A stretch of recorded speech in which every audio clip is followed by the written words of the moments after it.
అన్నయ్య, వదినా, మీరు కిందకొచ్చారా? కాఫీ తీసుకొని నేనే పైకి వద్దామనుకుంటూ ఉన్నా. మీరలా సోఫాలో కూర్చోండి, నేను కాఫీ తీసుకొస్తాను.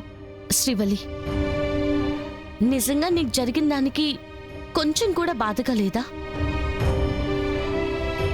ఎంగేజ్మెంట్ వరకు వచ్చిన పెళ్లి ఆగిపోయింది.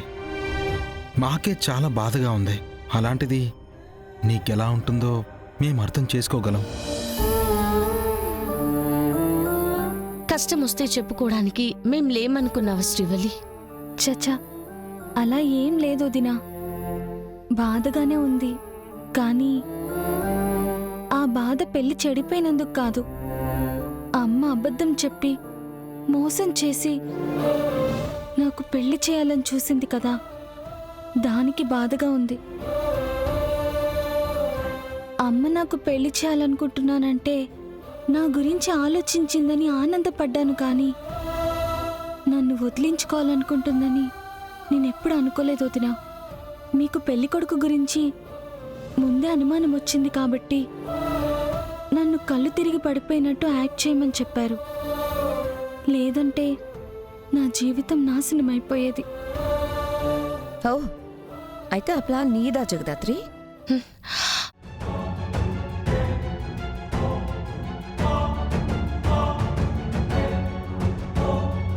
చాలా మంచి పని చేశావు జగదాత్రి.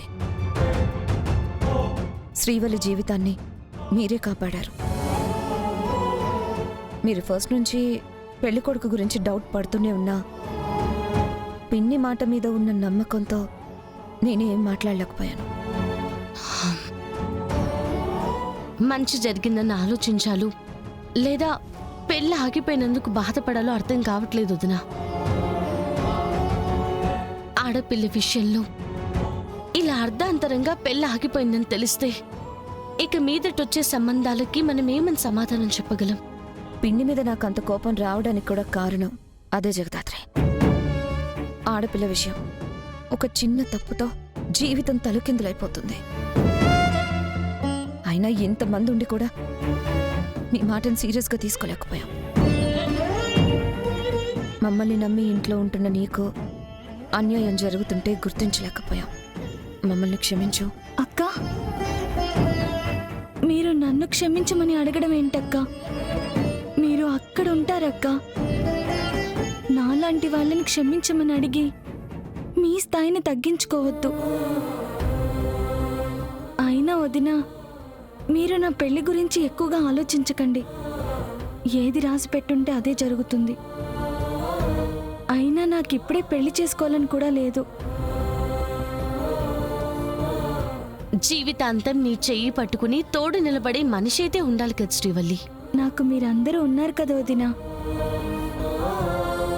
అసలు నా కోసం ఆలోచించే వాళ్ళు ఉంటారని నేను కల్లో కూడా అనుకోలేదు.